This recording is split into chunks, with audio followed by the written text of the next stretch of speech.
Hello student, आज हम आधार पाठ्यक्रम पेपर फर्स्ट भाषा और संस्कृति के अंतर्गत इकाई फर्स्ट में चैप्टर 3 जो है अमरकांत की दोपहर का भोजन कहानी, उसके ऑप्शनल पेपर करेंगे। तो स्टार्ट करते हैं। अपना सबसे पहला क्वेश्चन बनता है, अमरकांत का जन्म कब हुआ था? तो अमरकांत का जन्म 1 जुलाई सन 1925 को उत्तर प्रदेश के बलिया नगर नामक ग्राम में हुआ था तथा इनकी मृत्यु 17 फरवरी 2014 को हुई थी। तो इसमें से कितने क्वेश्चन बन गए? अमरकांत का जन्म कब हुआ? 1 जुलाई सन 1925। कहाँ हुआ? बलिया नगरा गांव में हुआ था। और मृत्यु कब हुई? 17 फरवरी 2014 को। अब दूसरा क्वेश्चन ऐसा बनता है, अमरकांत जी का मूल नाम क्या था? मतलब अमरकांत जी का वास्तविक नाम क्या था? तो सही आंसर है श्री राम वर्मा। नेक्स्ट, हिंदी कथा साहित्य में प्रेमचंद के बाद यथार्थवादी लेखकों में किसका नाम आता है? तो इसका सही आंसर होगा अमरकांत। नेक्स्ट, यशपाल ने अमरकांत को हिंदी साहित्य में क्या नाम दिया?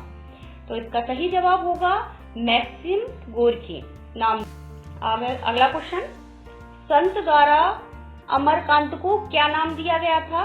तो इसका सही आंसर है अमरनाथ। अगला क्वेश्चन,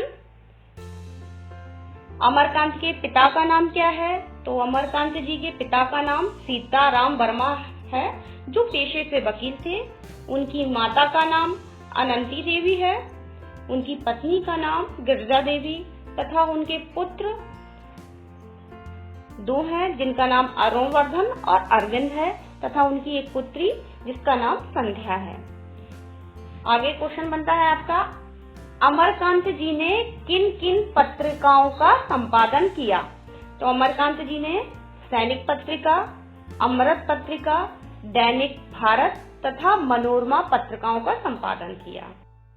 नेक्स्ट क्वेश्चन बनता है, इन्हीं हथियारों से उपन्यास के लिए वर्ष 2007 में अमरकांत जी को कौन सा पुरस्कार मिला? तो इसका सही जवाब होगा साहित्य अकादमी पुरस्कार। अगला क्वेश्चन, वर्ष 2009 में अमरकांत जी को कौन सा पुरस्कार मिला? तो इसका सही जवाब होगा व्यास सम्मान। नेक्स्ट क्वेश्चन, वर्ष 2009 में ही अमरकांत जी को व्यास सम्मान के साथ साथ कौन सा सम्मान प्राप्त हुआ? तो इसका सही जवाब है ज्ञानपीठ पुरस्कार। तो हमें याद रखने की जरूरत है कि वर्ष 2009 में अमरकांत को व्यास सम्मान तथा ज्ञानपीठ पुरस्कार प्राप्त हुआ है। आगे इनके कुछ सम्मान हैं जिनके नाम मैं बता देती हूँ, अगर पेपर में आते हैं तो आपके सही क्वेश्चन हो जाएगा। इनको मैथिली शरण गुप्त पुरस्कार प्राप्त हुआ है, मध्य प्रदेश का अमरकांत कीर्ति सम्मान प्राप्त हुआ है, यशपाल पुरस्कार भी इन्हें मिल चुका है, सोवियत लैंड नेहरू पुरस्कार इन्हें प्राप्त हो चुका है, उत्तर प्रदेश हिंदी संस्थान पुरस्कार इन्हें प्राप्त हुआ है तथा जन संस्कृति सम्मान भी अमरकांत को दिया जा चुका है। आगे का क्वेश्चन आपका बनता है, अमरकांत की पहली कहानी कौन सी है? तो अमरकांत की पहली कहानी इंटरव्यू है, जो उन्होंने प्रगतिशील लेखक संघ में सर्वप्रथम सुनाई थी। अब हम देख लेते हैं अमरकांत की कुछ कहानी तथा उपन्यासों के बारे में। अगर मान लो इनमें से क्वेश्चन आता है तो आप बता सकते हैं। तो अमरकांत की कुछ कहानियां हैं, जिंदगी और जौ, देश के लोग, मौत का नगर, मित्र मिलन, कुहासा, तूफान, कला प्रेमी, प्रतिनिधि कहानियां तथा संपूर्ण कहानियां जो अमरकांत की हैं वो 2 खंडों में विभाजित हैं। अमरकांत जी ने कुछ उपन्यास भी लिखे हैं। उनके उपन्यासों के नाम हैं सूखा पत्ता, सुखजीवी, आकाश पक्षी, काले उजले दिन, इन्हीं हथियारों से इम्पोर्टेंट क्वेश्चन है कि इन्हीं हथियारों से उपन्यास किसका है? अमरकांत का। कौन सा पुरस्कार प्राप्त हुआ? अकादमी पुरस्कार।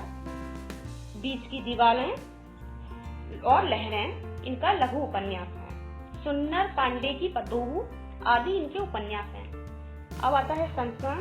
इन्होंने कुछ यादें तथा कुछ बातें नाम से संस्मरण भी लिखा है। लेखक की दोस्ती, जनता के कवि नागार्जुन, रविंद्र, हंसना ही जीवन है, इलाहाबाद में रेणु।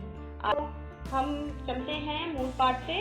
अब इनकी कहानी जो आपके पाठ्यक्रम में है, दोपहर का भोजन, उस पे भी मैंने कुछ क्वेश्चन बनाए हैं, तो स्टार्ट करते हैं।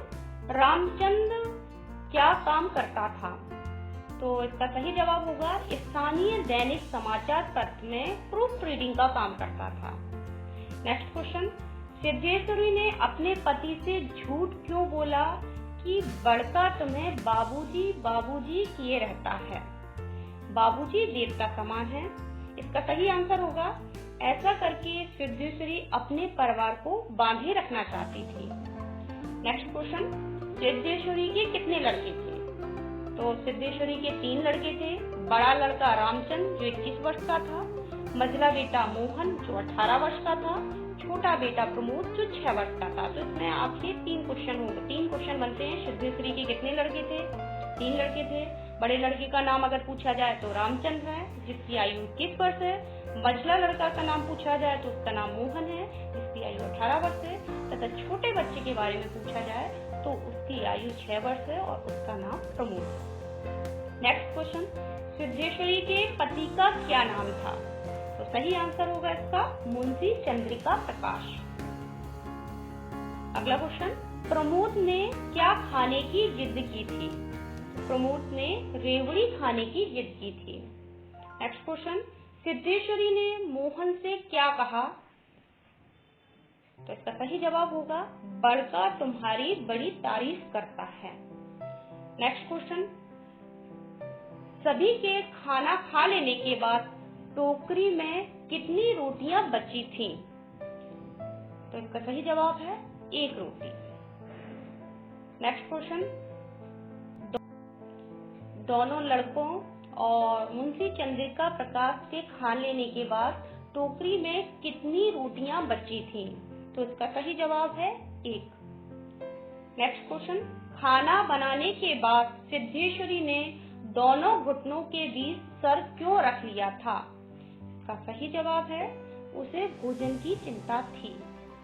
नेक्स्ट क्वेश्चन, उसके कलेजे सिद्धेश्वरी को पानी लग गया था क्योंकि? इसका सही जवाब है वह भूखी थी।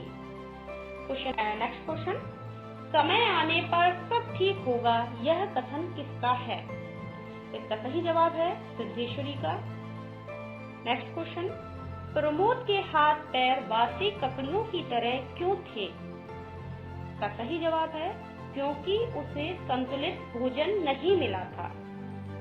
नेक्स्ट क्वेश्चन, सिद्धेश्वरी पहले की तरह दुनियादारी जानने और उन पर धड़ल्ले से बातचीत करने का साहस नहीं कर पा रही थी क्योंकि? इसका सही जवाब है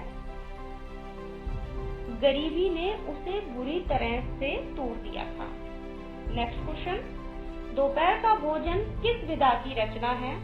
तो इसका सही जवाब होगा कहानी विधा की। नेक्स्ट क्वेश्चन, खाना बनाने के बाद चूल्हे को किसने बुझा दिया था? तो इसका सही जवाब है सिद्धेश्वरी ने। नेक्स्ट क्वेश्चन आपका, प्रमोद सिद्धेश्वरी का कौन सा बेटा था?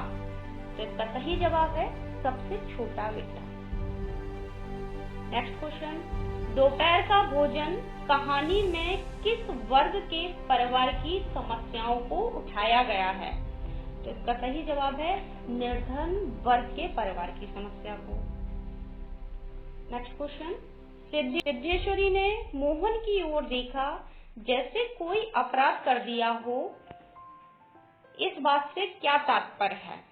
तो इसका सही जवाब होगा उसने झूठ कहा था कि रामचंद्र मोहन की तारीफ कर रहा था।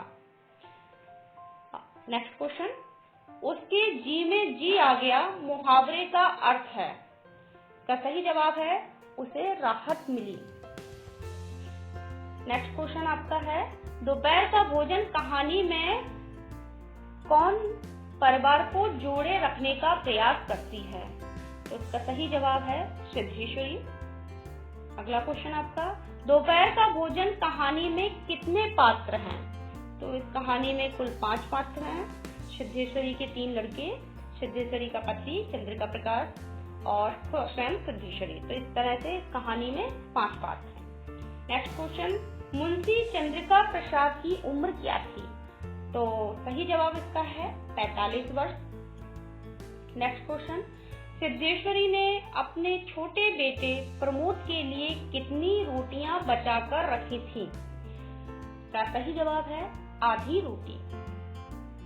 नेक्स्ट क्वेश्चन, दोपहर का भोजन कहानी में हमें किस प्रकार के दृश्य का वर्णन मिलता है?